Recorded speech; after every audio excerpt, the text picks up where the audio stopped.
لکه څنګه چې تاسو په علم کې دا چې یو ځل بیا په خیبر کې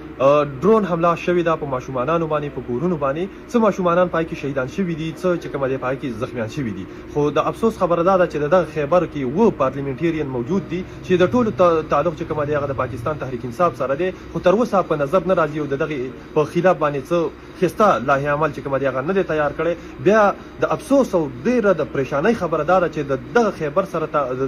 تعلق لرونکي سهیل افریدي چې د صوبي چیف ایگزیکټیو دی یعنی د صوبي وزیر اعلی دی او هغه تر اوسه مزمتي بیان هم چې کوم دی هغه نه دی ورکړی هغه نور هغه تپوس کول خو لا جدا خبره ده بلکې په فیسبوک باندې زما او ستا په شانته یو پوسټ هم داسې نه دی لګولی چې زه په دغه واقع چې کوم دی هغه مزمت کوم خو که دغه وزیر اعلی وګورو نو شپه ورځ یوه کړې ده د خیبر پښتونخوا سرکاري وسایل استعمالوي او هلیکاپټر چې کوم دی هغه اخیستی دی او په کشمیر کې چې کوم دی د کشمیریانو سره چې کوم دی هغه خپلې جلسې او جلوسونه کوي دغه وزیر اعلی څو ورځې مخکې تاسو وګورئ په اډیاله کې به سهار او ماښام چې کوم دی چغې والي او د یو قیدي دپاره بیا چې کوم دی د رهایۍ د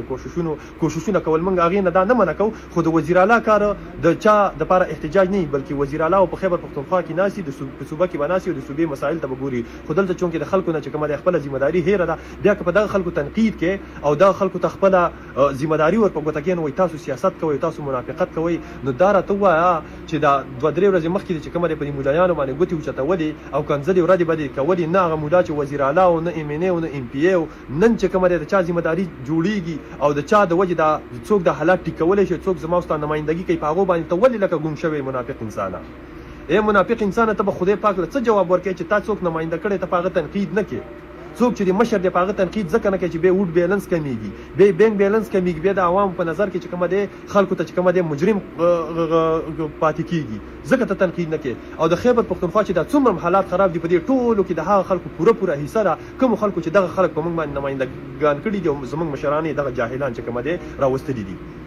د صوبې د وزیر اعلی نه بغیر په صوبه کې مرغۍ پر هم نشي والی دا 18 آییني ترمیم کې چې کومه دی دا خبره لیکل شوې ده که وزیر اعلی وایي چې نن زما خبره نه منل شي نن زه بې بس یم زما څوک خبرې ته غوږ نه ږدي نو وزیر اعلی صاحب په پروټوکول کې د ګرځېدلو ضرورت نشته په غټ ګاډي کې بیا د ګرځېدلو ضرورت نشته زما په سر د مراد خوړلو ضرورت نشته بیا زما سره تم په دغه ټاټ کښېنه په دغه احتجاجونو کې راسره کښېنه استعفا ورکړه د خپلې عهدې مهدې دې بیا پرېږده ته دې پخپله په عیش او عشرت کې او ستا سره اختیار نشته دی چې اختیار ته سره نشته نو وردي کېږه که نه څه ته دې دا کرسۍ ساتلې ده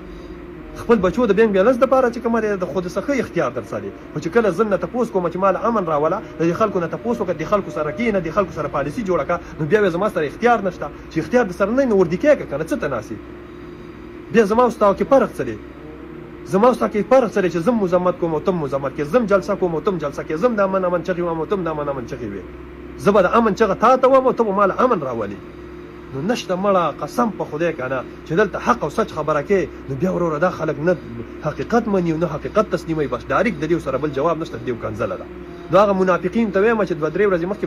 دا مولا نه امن غوښتو کنه نو نن خو ستاسو دا مشر چې کوم دی مولا نه دی کنه نن خو دغه وزیر اعلی خو خپل دی کنه هغه بهادر وزیر اعلی او قبایلي وزیر اعلی او نرب وزیر اعلی او نو کمپرومایز وزیر اعلی دا غنه نن تاسو کوي کنه چې کمپرومایز سبب څه چل شوی دی چې د خوله باندې پټۍ لګېدلې په دې تیرا په واقع او په دې خیبر په واقع ته خاموش دی باجوړ په حالات ته خاموش دا خو ډېرې غټې شتې چې زه به چې کومه دلته زما نه څوک کړپ هم نشي کوي دا زما صوبه ده زما د اختیار دی څه شو ستا اختیار اوس ورکه جواب کنه